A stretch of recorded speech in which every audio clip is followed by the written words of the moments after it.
Hello everyone, welcome to LimeGuru channel. In this video, we will learn about gRPC. So let's get started.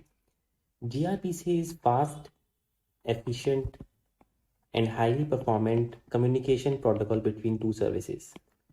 And highly performant communication protocol between two services. Let's say there is a service 1 and there is a service 2. So in order, this is service 1 and there is service 2, or you can think it of this is a client or this is a server. So it can be any situation, or it can be a mobile, or it could be a server. So there can be any situation, right? So let's say whenever you have to talk, whenever you have to communicate between these two, exchange of information happens. There are different protocols. One of the protocol is, let's say, SOAP.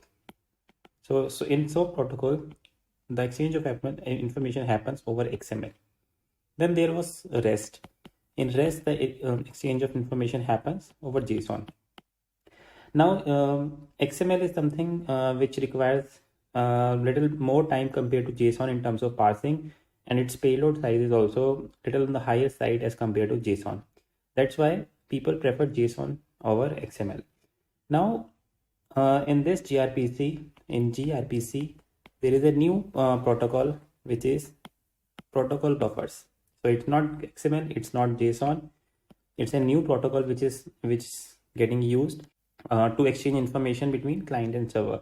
And why this has been introduced in gRPC? Because again, this is more lightweight, more efficient, and more faster as compared to JSON. So that's why this is the modern and this is the most efficient communication protocol between two client and services, between your client and service. And but what does RPC stand for? It stands for remote procedure call. And why it's called remote procedure call, we will discuss that how gRPC works internally. You will get to know why it is RPC protocol. So gRPC, as I told, it uses protocol buffer, which is more lightweight, efficient, faster as compared to both XML and JSON. Payload size is less, and internally it do the serialization of your request and response. So it serializes your data in both request and response. So that's why its payload size is less, and there is no need to parse a JSON or XML also, and it is supported within many programming languages, whether you want to implement this protocol in Go, Java, Python, Ruby. So any programming language you can think of, gRPC protocol is supported. You can exchange information between multiple services. Let's say one service is in Java and other service is in Python. You can have communication between them using gRPC protocol. So this is also one of the benefit that it supports.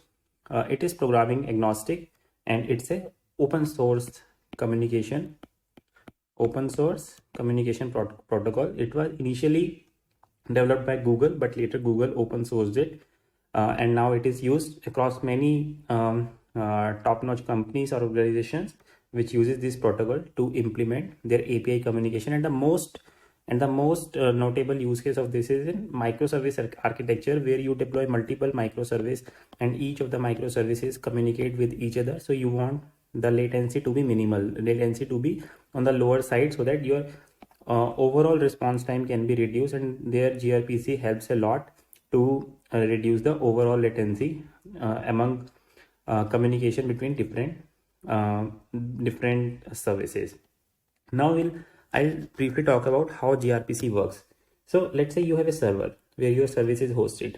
Let's say this is a server and this is a hello service. Let's say hello service, and you have exposed the service. Let's say hello, this service has a function hello. Now in order to invoke this service from the client, so in gRPC, if you are familiar with the SOAP API concept, we used to create a stub on the client side. So we used to create a client stub, and the same concept is there in gRPC also, that in gRPC you need to create a client stub. So here you will have a stub for this function also hello. So you, from your client code, let's say you can invoke the function hello for this stub. So you will feel like that you are calling a local function, but internally it uses a gRPC protocol which uses protocol buffer internally to communicate with the server and get the response. So this is my overall client, which contains the stub also. And within the client, if you want to invoke the hello function, you will feel like that you're calling a local function which exists in the stub, but it's actually a stub, right? So stub invokes the RPC call. It does a remote procedure call onto the server using this protocol, gRPC communication protocol, and it gets the information and returns back to the client. So this is how it works at a high level. And for HTTP connection, it uses HTTP2 protocol. Now HTTP2 protocol is it's the latest version of HTTP, which is more advanced as compared to HTTP 1.0. So why it is it is more advanced, or it has more benefits. Some of the benefits is that it takes less network resources. It takes less network resources.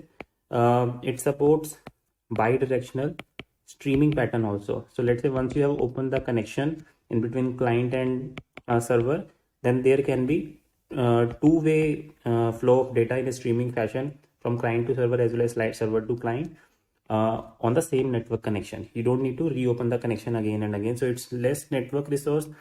It's lesser on the network resource need, and it's bi-directional streaming support is also there within HTTP2. And that because of all of these reasons, the latency becomes on the lower side. The payload size is less because because in the gRPC protocol, your data is serialized. It's not JSON, it's not human readable, it's not XML, it's a serialized data. So that's why its size is lesser as compared to JSON and XML. Now let's talk about certain other features of gRPC protocol. What it supports is, it also supports one of the things is that it supports any programming language, whatever you can think of. It's programming agnostic, so you can use it within any programming language: Go, Java, Python, Clojure, Scala, whatever you can think of, it supports that. Now it also offers some of the additional inbuilt features which it can support, which is load balancing. It also supports tracing of your request, HTTP request over gRPC.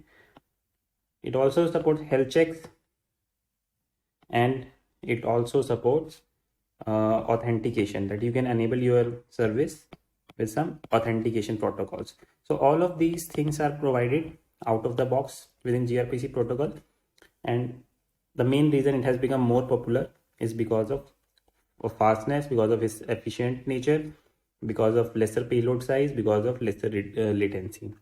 So all these features have made it very beneficial to use gRPC protocol wherever you need lower time. And it's mainly used between mobile to server communication. It's used within architecture framework. It can be used in a browser based applications also. So there is no restriction, but today the more usage is on the mobile applications because you need lesser load time there, and in the microservices architecture where multiple services need to communicate with each other. So that was the overall idea about gRPC. I hope you got the concept.